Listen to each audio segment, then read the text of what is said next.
Olá pessoal, hoje eu vou conversar com vocês sobre uma doença que vale a pena todos os médicos conhecerem, né? Porque é uma doença, embora ela seja uma doença relativamente nova em relação ao nome, né, e às descrições, ela é uma doença que acompanha a humanidade, existem evidências científicas que ela acompanha a humanidade há pelo menos bastante tempo, que é a doença de Morgellon. Então, é uma doença que causa muito sofrimento ao paciente, faz com que o paciente fique procurando vários médicos para tentar chegar num diagnóstico. A grande maioria dos médicos vão encaminhar esses pacientes para um tratamento psiquiátrico. Esse tratamento acaba tendo muito pouco sucesso nesses casos. Então, é algo que todos os médicos vale a pena ler a respeito, vale a pena conhecer, para que se um dia se deparar com um paciente com essa patologia, conseguir ajudá-lo da melhor forma. E para a gente entender sobre a doença, para a gente conhecer melhor, a gente precisa ter em mente qual que é a história da doença de Morgellon. Então, o nome Morgellon, ele vem de uma carta que ela foi escrita em 1674 por um médico inglês chamado Sir Thomas Browne.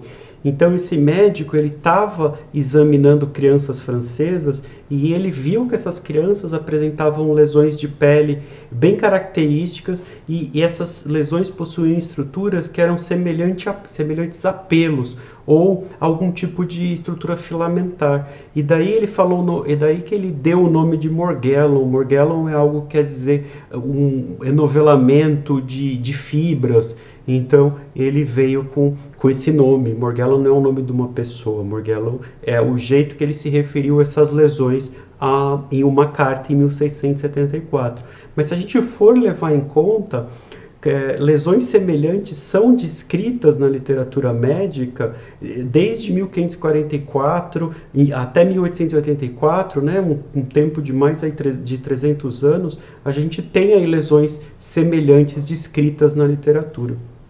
E depois, se a gente continuar atrás desses trabalhos científicos, em 1935 foi descrita a associação de infecção por espiroquetas com lesões de pele características em 6 pacientes com sífilis. Então, esses pacientes tinham, a sífilis é causada por uma espiroqueta, 6 pacientes tinham essas lesões de pele características com essas estruturas parecidas com pelos, e foi descrita por um médico francês chamado Vier. Então esse médico descreveu em 6 pacientes essas lesões. Ekbom, em 1938, também também estudou pacientes com essas lesões de pele, e em 7 pacientes que ele estudou, 3 dele tinham diagnóstico de sífilis. Então, ele estudou 7 pacientes, 3 tinham infecções por espiroquetas comprovadas, isso em 1938. E Ekbom, quando ele fez os relatos, ele relatou que as queixas na pele consistiam principalmente em coceira, mas também que havia uma sensação de que algo estava rastejando sobre ou sob a pele, e que sensações de facadas e mordidas também podiam ocorrer. Ele observou que nenhum desses pacientes tinham quadros compatíveis com problemas mentais. Então, esses pacientes que ele descreveu, eles apresentavam as lesões de pele, eles tinham essas sensações, e nenhum desses pacientes tinham história de doença mental. E o agente causador da sífilis foi descoberto pela primeira vez em 1905. Então, é uma bactéria do filo das espiroquetas chamada treponema. E os primeiros testes para detectar o treponema no ser humano foram desenvolvidos em 1906, ou seja, um ano depois. E a gente conseguia identificar esses treponemas através procurando anticorpos do paciente. Então a gente ia atrás da resposta imunológica do paciente à presença do treponema. Então os testes naquela época eles tinham uma especificidade muito baixa. O que isso quer dizer na prática? Que não seria uma coisa completamente estranha se na verdade esses pacientes possuíam uma outra bactéria do filo das espiroquetas, que é a Borrelia. Então, a borrélia também faz parte da classe das espiroquetas. Então, a gente poderia estar fazendo os testes procurando o treponema, mas na verdade esses pacientes teriam uma infecção por espiroqueta. E por que isso é importante saber? Porque a borrélia, né, que é uma bactéria que é uma bactéria da classe das espiroquetas, ela foi descrita pela primeira vez só em 1980, ou seja, quase 100 anos depois que o treponema, que também é uma espiroqueta, foi descrito. Então a borrélia é uma bactéria descoberta bem depois. Mas o DNA da borrélia já foi encontrado numa múmia de 5.300 anos, com o apelido dessa múmia é Otzi. Então, o DNA da borrélia já está presente nessa múmia. Isso quer dizer que a borrélia já estava junto com a humanidade, né? Não foi só em 1980 que essa bactéria surgiu. A borrélia também foi encontrada em 2 espécimes de museu de ratos silvestres que haviam sido coletadas em 1894. Então, em 1894, quase 100 anos antes da bactéria ter sido descrita pela primeira vez, esses animais silvestres já tinham a borrélia em seus organismos, que só foi examinados depois. E bactérias semelhantes à borrélia já foram encontradas em fósseis de 15 a 20 milhões de anos de idade. Então a borrélia é uma bactéria que está no nosso planeta há muito tempo e tem um contato já muito antigo com a humanidade. E infecções por espiroquetas associadas à doença de Morgellon pode ter ocorrido periodicamente centenas ou mesmo milhares de anos atrás na história da humanidade, mas elas não foram reconhecidas ou não foram relatadas. Então, quando a gente fala que a borrélia foi descoberta só em 1980, não quer dizer que ela não estava causando infecções muito antes disso na nossa história. Continuando com a história, em 1983, Lield escreveu um editorial no periódico Lancet. Esse periódico médico Lancet é um dos periódicos médicos de maior prestígio no mundo. Então ele fez um editorial, ele escreveu uma carta à revista dizendo que centenas de dermatologistas nos Estados Unidos estavam tratando lesões de pele onde o paciente trazia para o médico ver estruturas, né, que tinham sido expelidas de sua pele, e normalmente eles traziam numa caixinha, das vezes numa caixinha de fósforo. Então o paciente chegava com uma caixinha de fósforo e dentro dessa caixinha ele mostrava que havia algum tipo de material que havia saído de sua pele. Então nos Estados Unidos esse sinal ficou conhecido como Matchbox Signal, ou sinal da caixinha de fósforo. Então, em 1983, esse médico aí descreveu que tinham bastante pacientes com quadro parecido procurando dermatologistas nos Estados Unidos. E não houveram, desde 1983 até 2002, não houveram novas menções na literatura médica a respeito da doença. Mas em 2001, uma biologista chamada Mary Leitão, nos Estados Unidos, ela notou lesões de pele que não cicatrizavam no seu filho mais novo. E ao examinar essas lesões no microscópio, ela viu que haviam filamentos de várias cores saindo dessas lesões. Se eu não me engano, essa criança era uma criança bem pequena, era uma criança de 2 a 3 anos. Então, essa biologista percebeu que essa criança tinha lesões de difícil cicatrização, e quando ela foi olhar o material expelido por essas lesões no microscópio, ela realmente viu que eram materiais semelhantes a filamentos. Então, ela nomeou a doença de acordo com os primeiros relatos conhecidos do Dr. Thomas Browne. Então, naquela primeira carta que o Dr. Thomas Browne escreveu, então, como ele se referiu a Morgellon, ela deu o nome de doença de Morgellon para essa doença, onde a gente vê essas lesões de pele que saem algum tipo de material. E essa pesquisadora, ela criou a Morgellons Research Foundation nos Estados Unidos. Ela criou em 2002. E ela tinha o objetivo em divulgar a doença e promover pesquisa a respeito da doença de Morgellon. E a partir de relatos da própria instituição, eles já foram contactados por mais de 12 mil famílias ao redor do mundo cuja possuíam algum membro ou mesmo um paciente com a doença de Morgellon. E sobre a etiologia da doença, o que é importante a gente ter em mente? Exames histopatológicos demonstram que as fibras encontradas nessas lesões de pele não são fibras têxteis. Então isso é muito importante ter em mente, que a partir do momento que essas fibras são estudadas em microscópio, não consistem em fibras de tecido. A doença de Morgellon, ela possui cada vez mais casos relatados no mundo todo. Então, desde que foi criada essa instituição para conhecimento da doença, a gente tem visto que mais casos têm sido relatados no mundo inteiro. E existem cada vez mais evidências que a doença seja transmitida por uma espiroqueta. Então, tem cada vez mais evidências científicas que, na verdade, a gente está se deparando com uma infecção. Então, as espiroquetas, elas são bactérias com a forma helicoidal e tende a se mover num movimento ondulante que lembra uma hélice, por isso esse nome de espiroquetas. Então, a gente tem algumas bactérias importantes nesse filo, que é o treponema, né, que eu já falei que é a bactéria que causa sífilis, a borrelia, que é a bactéria que causa a doença de Lyme, e a leptospira, que causa a leptospirose. Então, são 3 bactérias muito importantes aí nesse filo das espiroquetas. E quando a gente começa a levar em consideração o que tem na literatura, existem trabalhos muito importantes fazendo essa ligação da infecção por espiroqueta e a doença de Morgellon.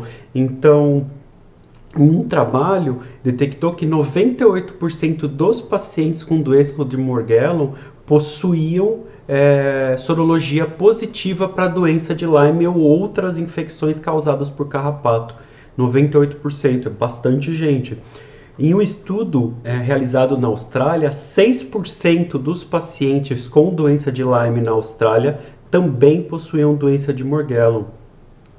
E essa relação causal entre a doença de Morgellon e a infecção por borrelia, ela já foi encontrada in vitro. Então, pacientes com infecções, onde cultura de células in vitro de fibroblastos, já foi visto infecção por borrelia causando a doença de Morgellon. E um outro estudo, né, de 2018, foi realizado, foram observados 1.000 pacientes com sorologia positiva para a doença de Lyme.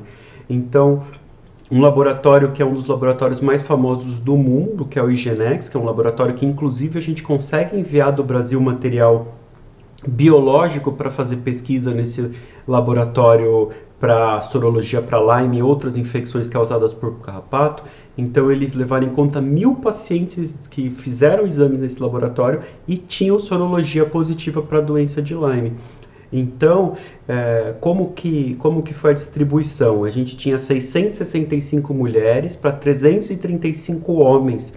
E desses 1.000 pacientes, 62 pacientes tinham doença de Morgellon. E a prevalência da doença de Morgellon é de 3 mulheres para 1 homem. Então, a cada 4 pacientes, 3 são mulheres e a gente tem 1 homem com doença de Morgellon. E vale falar que essa é uma distribuição muito parecida que a gente vê na doença de Lyme. Então, a cada 4 pacientes com doença de Lyme, 3 são mulheres para 1 homem. E quando a gente coloca isso em relação a doenças autoimunes, a gente vê também uma distribuição parecida, normalmente de 3 mulheres para 1 homem também, mostrando aí que a gente tem muito um componente imune nessas doenças, que a bactéria, na verdade, acaba causando alterações imunológicas que provocam os sintomas. E a média de idade desses pacientes foi de 52 anos. Então, nesses 62 pacientes com doença de Morgellon, a gente vê uma relação de 3 para 1, de mulher para homem, e a média de idade é de 52 anos. Todos, então, com sorologia positiva para a doença de Lyme. Um outro estudo, eles pegaram 25 pacientes com doença de Morgellon e realizou biópsia das lesões desses pacientes. Então essas biópsias elas foram estudadas a fundo. Então foi realizada exames histológicos, imunistoquímica, cultura de tecido, testes moleculares e mesmo microscopia eletrônica no material de biópsia de 25 pacientes com doença de Morgellon. E foram encontradas evidência de infecção por Borrelia, né? Existência de Borrelia em 24 desses pacientes. Então, de 25, 24 encontrou-se evidências de existência de infecção por Borrelia. Isso foi por PCR ou por hibridização in situ, então não foi através de sorologia, foi na própria biópsia das lesões, foi no próprio estudo da biópsia de pele das lesões desses pacientes.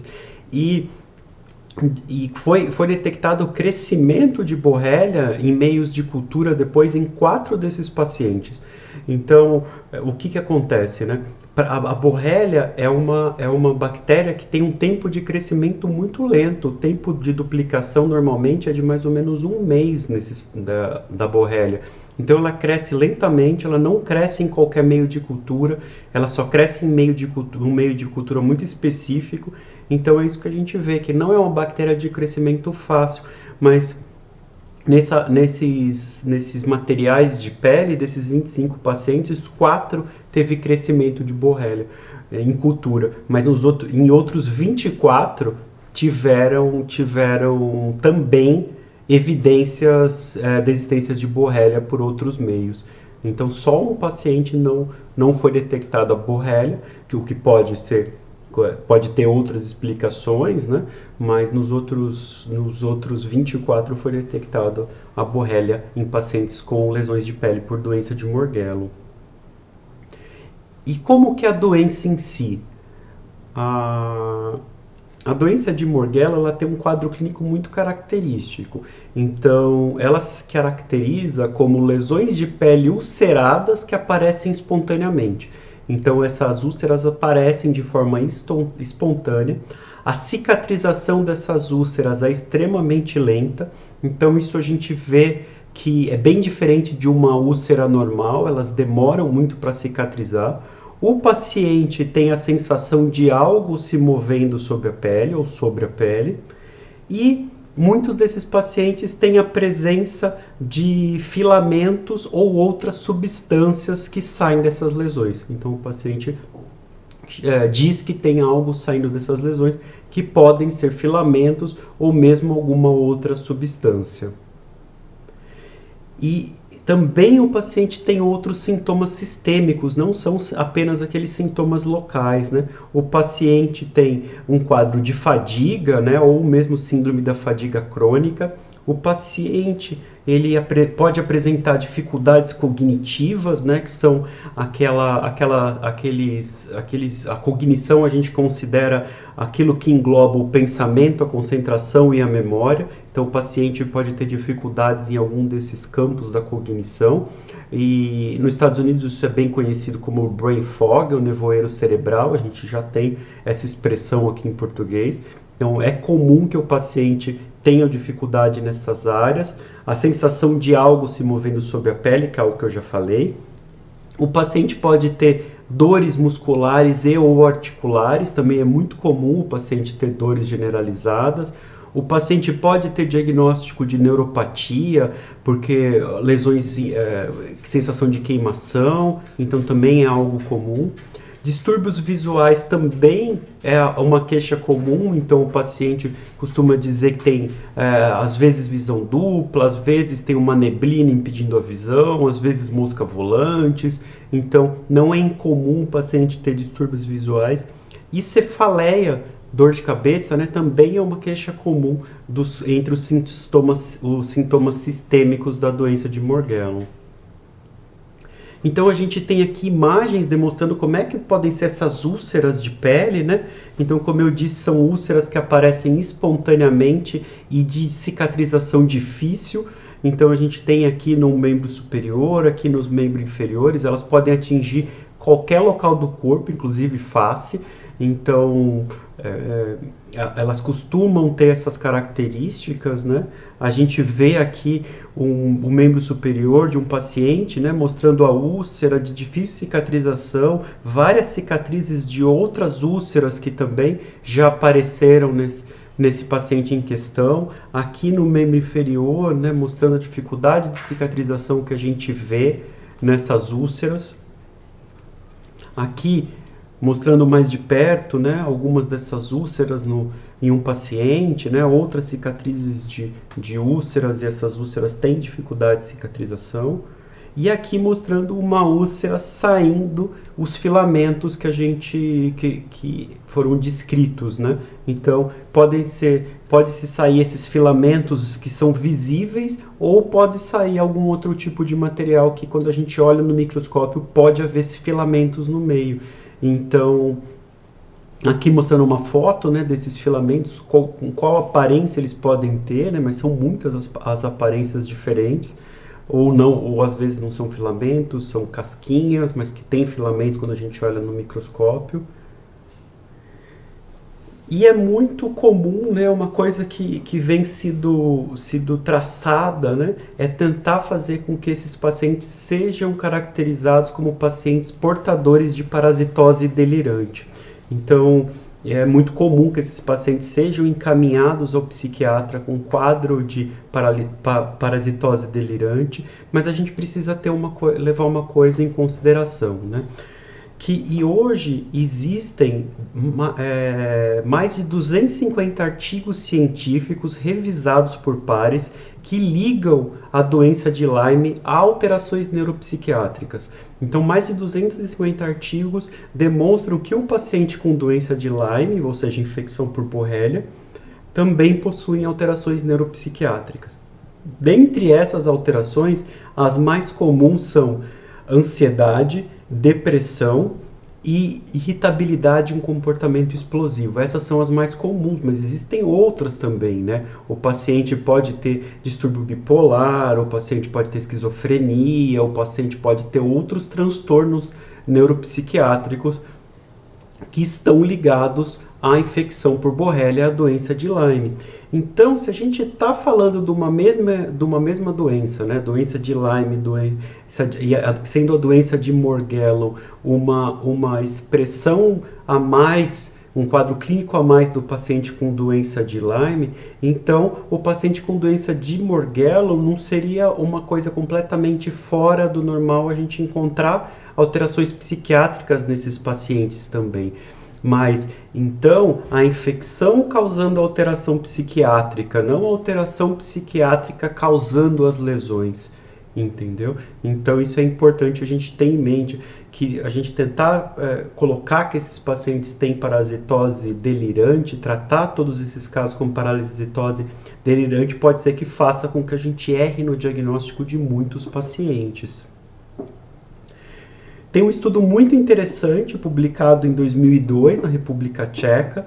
Então, eles pegaram 962 pacientes internados em sequência por causa psiquiátrica. Então, o Hospital Psiquiátrico lá de Praga, eles sequencialmente pegaram 962 pacientes internados por diversas causas psiquiátricas e fizeram sorologia nesses pacientes, procurando infecção por Borrelia, né? Procurando a sorologia para a doença de Lyme. E um número de 162 pacientes tiveram sorologia positiva para a infecção por doença de Lyme. Então, 33% desses pacientes. A gente chegou a números altos para chegar que esses pacientes a gente viu infecção por Borrelia. Então, a conclusão do estudo foi: está clara a associação entre infecção por Borrelia e morbidade psiquiátrica, que é uma coisa então que a gente já vê na literatura há bastante tempo. Um paralelo entre o paciente com infecção por Borrelia e morbidade psiquiátrica. Quando a gente tenta colocar o paciente com doença de Morgellon, quando a gente revisa a literatura procurando evidências de que aquilo seja uma parasitose delirante, a gente encontra artigos de revisão, artigos de opinião ou mesmo cartas editoriais tentando dizer que esses pacientes eles têm a doença de Morgellon é uma parasitose delirante. Então, se a gente for ver, são artigos científicos com impacto científico muito baixo, né? Então, não são... Quando a gente leva em conta esse tipo de pesquisa, elas têm impacto científico muito baixo. E a gente não tem nenhuma nova pesquisa ou mesmo uma evidência clínica que apoia essas alegações de que a doença de Morgellon é uma parasitose delirante. Pelo contrário, a gente tem cada vez mais pesquisas clínicas demonstrando que a doença de Morgellon está ligada à infecção por Borrelia do que a gente tentar atribuir unicamente a um distúrbio psiquiátrico. E quando a gente vai falar sobre essas fibras e filamentos que a pele expele nesses pacientes, o que a gente acha? Consistem de biofilamentos produzidos por células epiteliais ou mesmo células-tronco que existem nas camadas mais profundas da pele. E elas são compostas principalmente por colágeno e queratina, e não por celulose, né? Quando a gente fala de fibra têxtil, a gente está falando de celulose, ou mesmo quitina. Quitina é o componente externo da maioria dos artrópodes. Então, a gente não tem evidência que esses pacientes tenham nenhum tipo de tecido, né, de fibra têxtil, ou mesmo algum tipo de componente de artrópode, né? Quando a gente fala de inseto, o inseto faz parte dos artrópodes. Então, a gente não encontra evidência que esses filamentos eles são causados por algum tipo de infecção por insetos, né, por artrópodes no caso. E as fibras mais azuladas e escuras contêm também melanina. Então, isso é algo também que a gente encontrou ao estudar de uma forma mais profunda essas fibras que o paciente acaba expelindo. E para a gente entender, né, a Borrelia demonstrou em estudos em ratos a capacidade de invadir fibroblastos e queratinócitos, né, que são células que compõem a pele, e se replicar dentro dessas células. Então, ela consegue, dentro dessas células, se comportar como uma bactéria invasiva, né, intracelular, um organismo intracelular, e se replicar dentro dessas células. E essa infecção intracelular pode alterar os genes produtores de colágeno e levar à produção desses biofilamentos. Então isso é algo que já está sendo estudado, que a gente já tem aí trabalhos que demonstram que a Borrelia consegue invadir essas células que compõem a pele e levar alterações genômicas e a produção de biofilamentos que confundem com fibras de tecido ou mesmo com outras infecções por artrópodes. Então isso é uma confusão e não é verdade quando a gente estuda realmente esses biofilamentos no microscópio. Então a gente tem aqui, né, fotos demonstrando que foram retiradas de lesões de pacientes com doença de Morgellon, demonstrando a presença da espiroqueta, né? Então a gente vê aqui 2 fragmentos de pele demonstrando essa estrutura aqui são espiroquetas que estavam presentes, infeccionando a pele desses pacientes, né? E a gente tem aqui um aumento no microscópio desse material que o paciente expele, né, demonstrando a presença dessas fibras, levando que os pacientes com as fibras mais escuras, às vezes azuladas, essas fibras também, além de colágeno, também possuem melanina.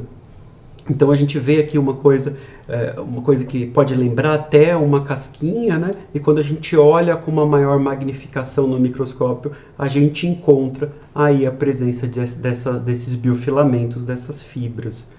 Aqui também demonstrando, né, um aumento, mostrando essas fibras que podem ser expelidas nesses pacientes, né, que na verdade podem ser produzidas pelas células da pele ou mesmo das camadas mais profundas da pele. Aqui demonstrando, né, uma ferida, uma úlcera e a presença dos filamentos, e quando a gente vai fazer uma magnificação maior e olhar no microscópio, a gente consegue ver que esses filamentos eles estão saindo aqui do meio da epiderme dos pacientes, né? Ela sai aqui, ó, ela tem origem aqui na epiderme mesmo, né?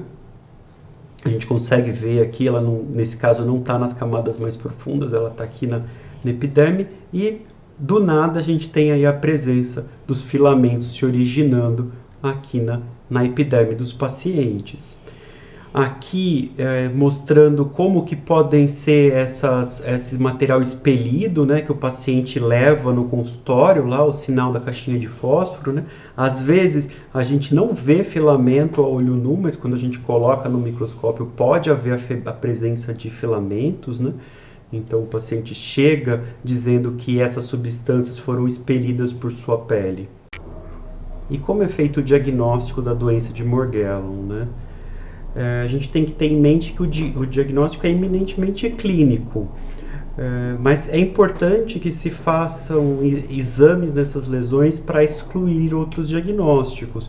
Pode ser feita a raspagem para pesquisa de fungo e pode ser feita a biópsia das lesões com histologia e cultura.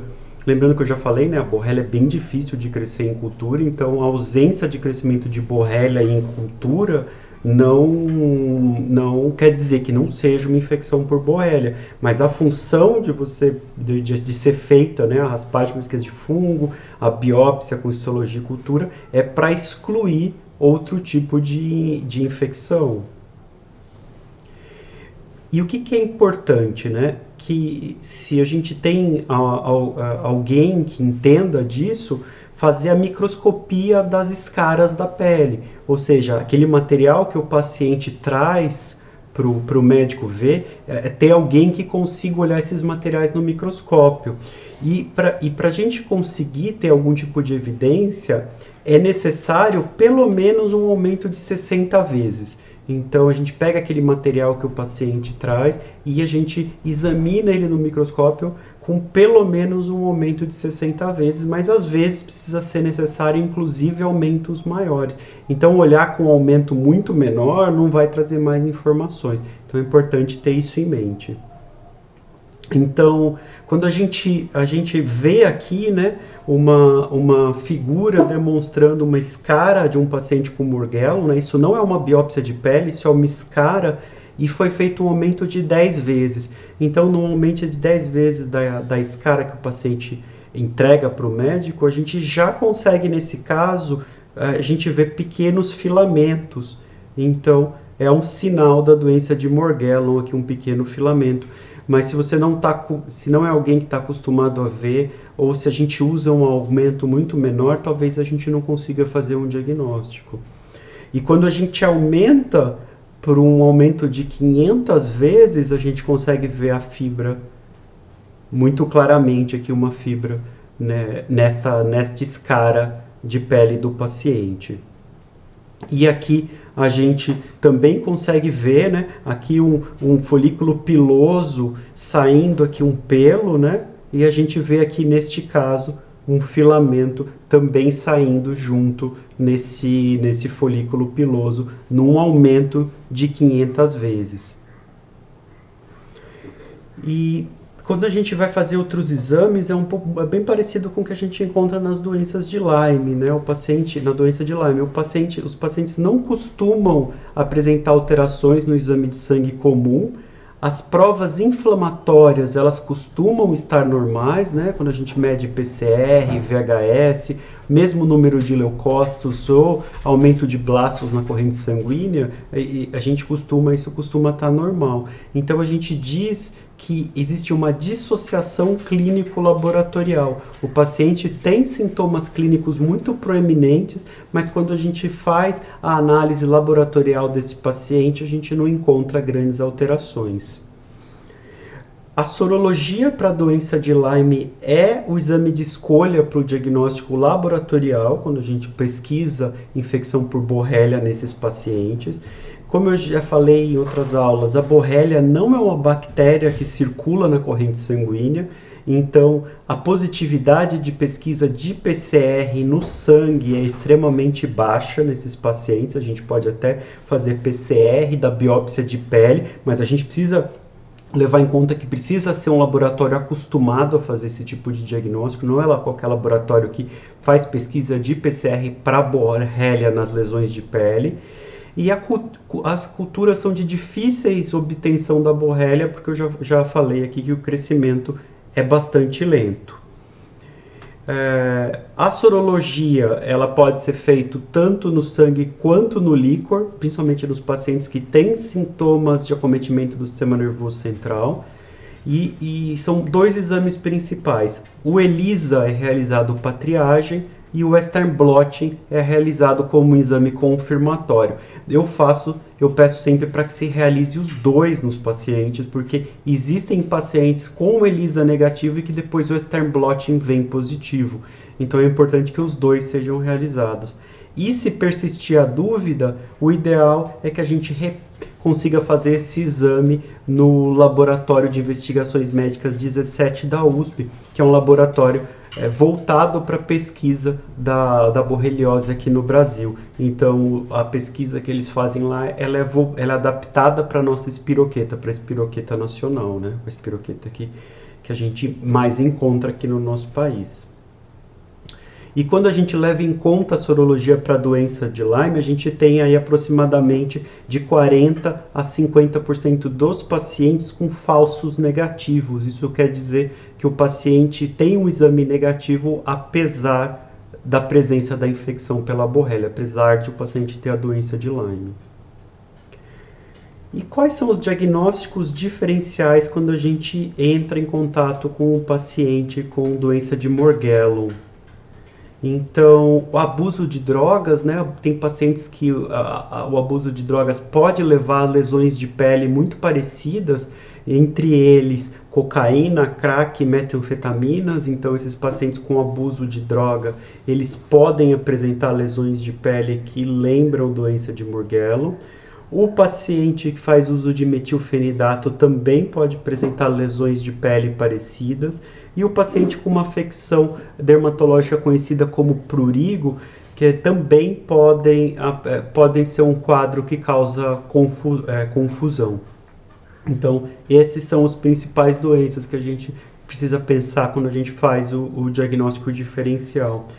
E qual é o tratamento desses pacientes?